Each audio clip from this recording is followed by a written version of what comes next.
Hi, can you please tell us your name and what you do?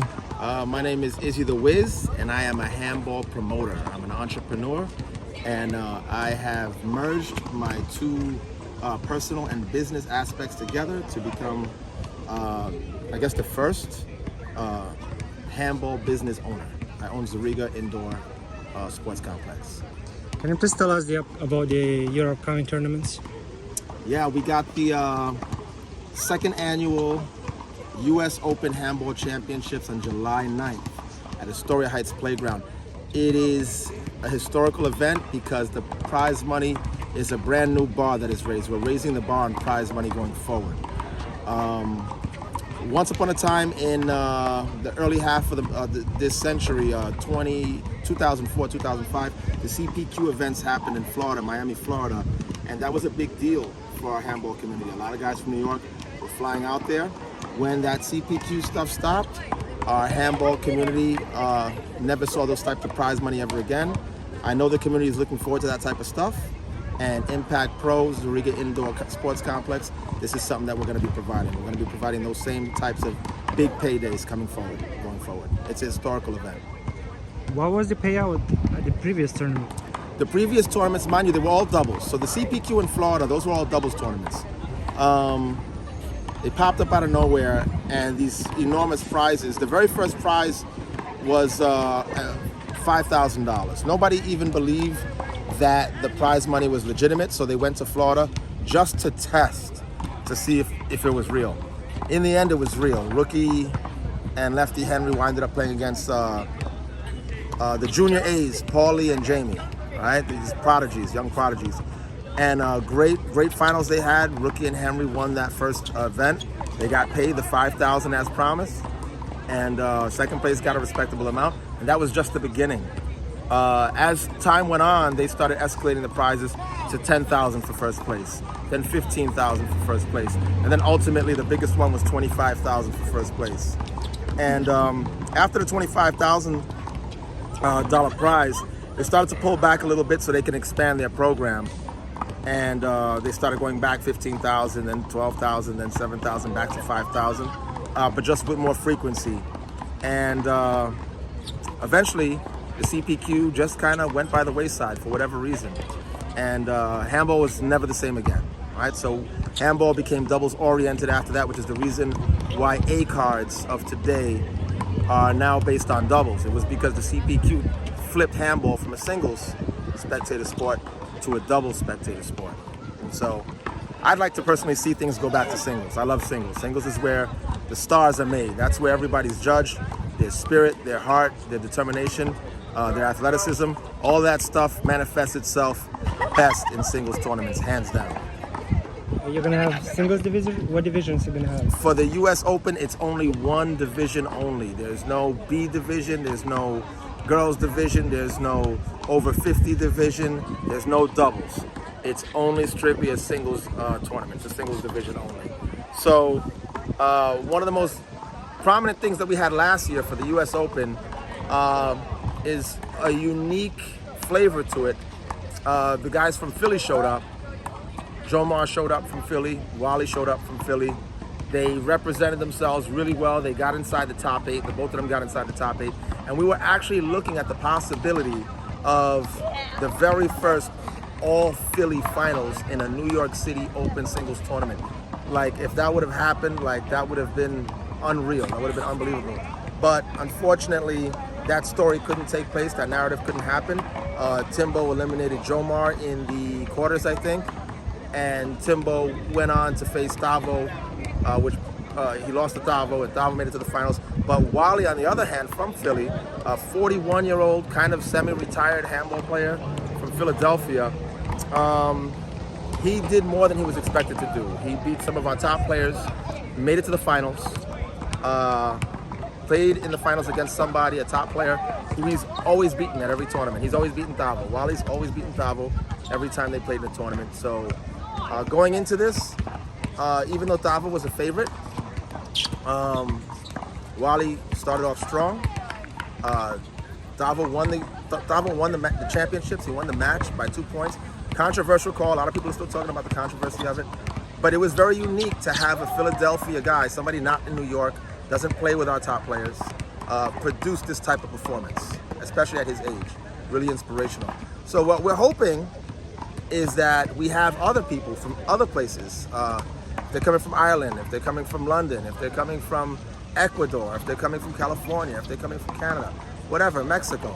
We're hoping that people that come from other places come with their heart, they come with their determination, because in singles, that stuff means a lot. It goes really far, and that's how stories happen. That's how big legendary moments happen. History is made, and that's what we're looking for. The US Open is looking at every event to capture big time history. The dates and what the dates and how do we get there to the tournament? Okay, the date for the US Open is July 9th, and that's for the first batch. Well, once we make it to the top 8, we're gonna save that for day 2. That's the championship day. Day 2 is July 10th. It's gonna be in Astoria Heights Playground. The prize money they'll be fighting for on day 2, they'll be competing for $10,000 first place. So $10,000 is gonna be our starting point. As the years progress, what we're looking to do is we're looking to chase that $100,000 tournament. So if things keep moving in a forward positive direction with these events, I'm looking to spike the prize money to $100,000 first place within the next 4 years or so. Please tell us about the sponsors. Oh, the sponsors are coming directly from Impact Pro. Impact Pro is right now it's not a non-profit organization. It's an LLC. Impact Pro is an LLC, so it's a for-profit organization. And we generate profits by merchandising some of the stuff that we can to sell. And we use those profits to put back into the sport. So whether it be handball programs for the youth, mini handball tournaments throughout the week, stuff to increase the skill level, the caliber level of the upcoming athletes to compete in these big events. That's what we do. We acquired, our biggest acquisition was of the indoor sports complex known as Zerega Indoors. So right now we're with that. We have Zerega right now. We're looking to acquire more indoor facilities so that we can multiply our financial status and give back to the game even bigger. So when I say we're looking for $100,000, it's a big deal. I want to make sure that the groundwork is laid and we have a good foundation so that all of that is worth it. Amenities for players, for the spectators, is it family friendly? Yeah, handball is extremely spectator friendly. It's like watching any high level competition of back and forth action, maybe like racquetball, maybe like tennis. Fans love it. It's very appealing to the eye, easy to follow. Singles is very easy to follow. Very family friendly. We really appreciate it when people come out with their family, friends, co-workers. Most people tend to get addicted to it. That's going to be the only con about that. So prepare to really enjoy yourself. The location where we're going to have it is in Astoria Heights Playground in Queens. So I guess you'd have to put that in on your GPS if you have it. Otherwise, the school grounds that it's on is called Middle School IS-10. Can you please rank top 5, 10 players, as many as? Okay, that's an interesting question. What once was an easy question to answer is now getting kind of complicated, right?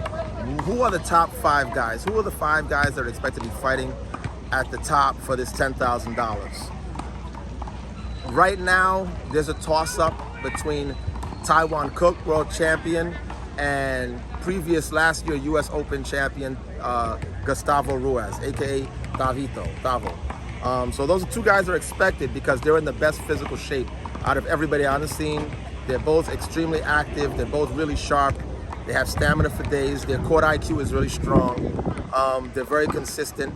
But you have a lot of surprises. A lot of surprises happen.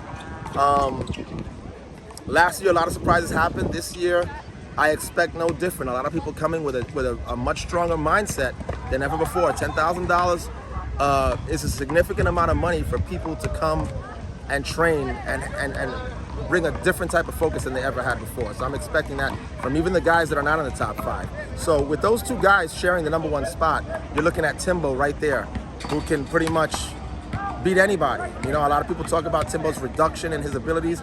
With his reduction of abilities, he is now equal to the top guys in the game. So, I mean, it's all relative, right? So then you got guys that are shooting for that top spot right now. Miggs is shooting for that top spot. Pito's over there shooting for that top spot. Wally's looking to repeat, all right? Wally's really looking to make a mark. Jomar's expected to come hard this year from Philly. You never know, we might have an all-Philly finals. Anything's possible. The sleeper guys you got to watch out for that might be coming out the woodworks is Taiwan's student, Nazir, who just got his A card, and he's looking really strong. He's really confident. He takes everything with a grain of salt. So any negativity, he just kind of lets it roll off his shoulders. So he handles pressure really well because he doesn't go through it. He's just really relaxed all the time. But there's a lot of brand new guys coming out the gates, and Nazir's leading the charge with them. I think Tyshawn Morante is in the same position right there. Dan Petrie. We got a lot of talent coming out, and we got talent coming up underneath them. So it's going to be a good competition. Please more about Nazir, Nazir Marston. How did he got his card and when? How did Nazir Marston get his A card?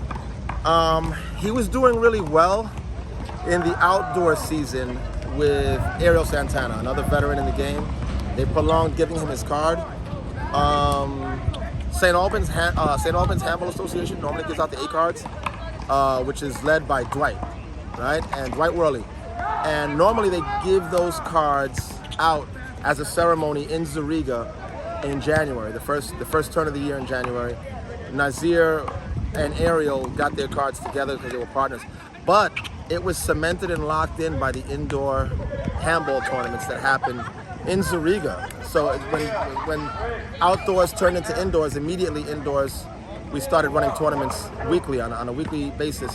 And Nazir and Ariel, they played really strong. Whenever they participated, they were always in the finals or fighting against each other or looking at the finals. They were always there at the top until eventually they got cut out because they couldn't play as they were A players, right? Those were B events, and that's it, they're out. And so now, since January, a brand new crop of B players are rising from that as the new cream of the crop of the division, and it's a really exciting time. But Nazir came out really strong, and he's dominating his position in doubles and in singles. So he's expected to do really well this year, even in the US Open. Izzy, what about the B players? Can you rank some of them? Wow, the B players. The B players are very interesting right now. You can't really rank the B players because the outdoor season isn't here.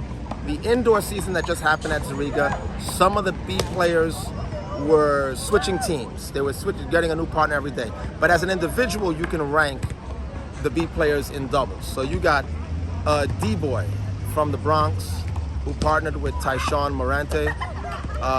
Both of them are on the top of the division right now, absolutely at the top.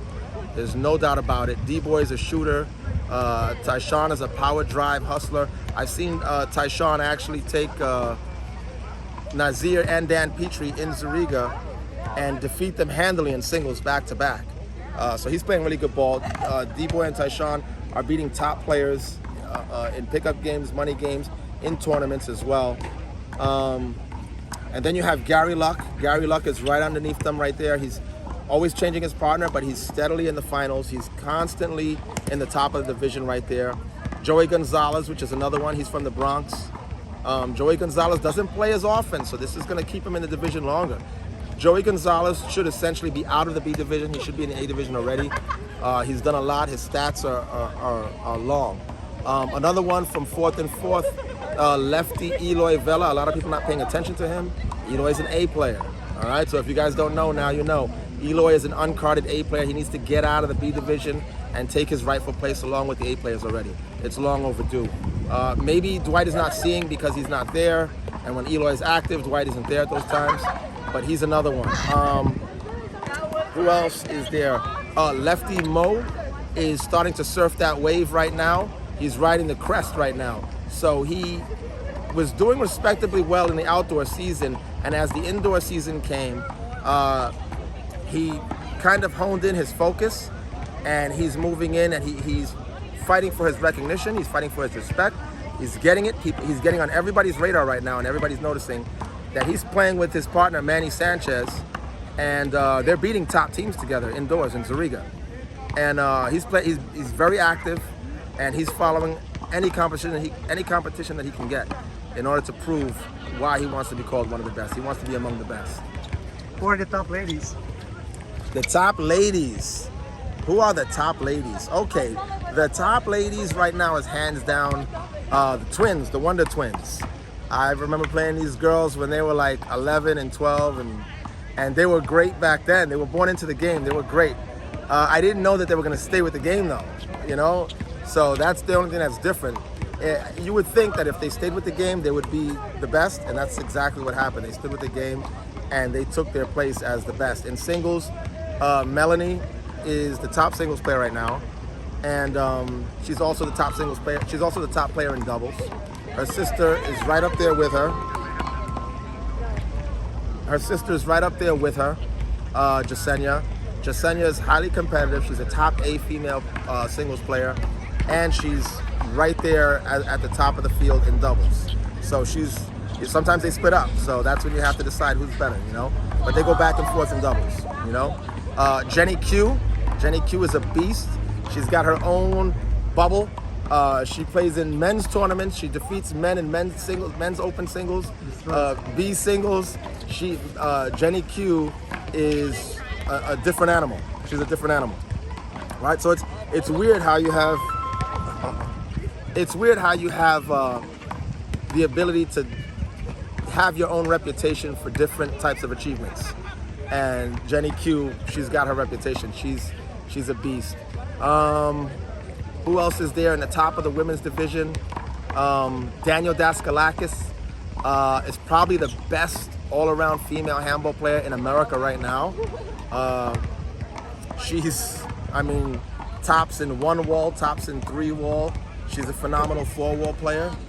She's a lefty with a big serve. I don't know if anybody heard of Lefty George, but her serve is like the female version of Lefty George. She's got the same serve. She comes from small ball, so she's dominant in 2 codes, right? The small ball and the big ball. And I say that she's the best all-around female handball player in America. And I say America and not the world. I don't say the world, because there's that lefty girl from Ireland, that lefty girl, I forgot her name. She could be fighting for that same title too, as the best all-around female player in the world. But I'd like to see Daniel and that girl, that lefty girl from Ireland, go at it to see who's the best. They could play 1 game of every single version of handball, and I'm pretty sure that'll be a dead even game between the both of them. Hopefully they join the tournament. Hopefully they join the tournament. Yeah, yeah, that would be a fantastic thing. Last year, Jenny Q played in the U.S. Open. This year, that would be really nice if Daniel Daskalakis could enter the tournament and that other female from Ireland could enter the U.S. Open. That sets waves. Those are things to talk about for years to come. It's an open tournament. Females can enter. And honestly, a question that was posed to me maybe last week was something that I had a conversation about a year ago that I wanted to explore. Can the best female handball players in the world, not now, but just in general, can they ever equal the ability and skill level of the best male handball athletes in the world? And my answer to that now, knowing what I know now, is absolutely 100% yes. All right, that's a conversation we're gonna have for another day, but that's a very important conversation that we're gonna have. Izzy, you've dedicated your life to handball. Why? Why you like handball? I have dedicated my life to handball. I didn't even know. Handball took me. I didn't even know that I was in it. I didn't know that I was in handball at all. I said I was gonna do something else. I didn't know that handball wouldn't leave me alone. Handball captured me. I don't know how it did it. I was resistant from day one. How I actually got into handball was unique. I used to go to the handball courts to take people's balls from them and throw on the roof so that nobody could play. And this one guy said, before I could take his ball, he said, "Hey, why don't you just play me?" And I did. And I liked the feeling of beating him so much that I said, "Hey, I want to do this again tomorrow." And that started my journey out in handball. I started off in handball as a jerk, right? But now the joke was on me. And I fell in love with handball. It's art. It shows the individualism of every single person. Everybody can kill a ball, right? Everybody can hit a shot this way, in that direction. But the style that everybody does it with is unique to them.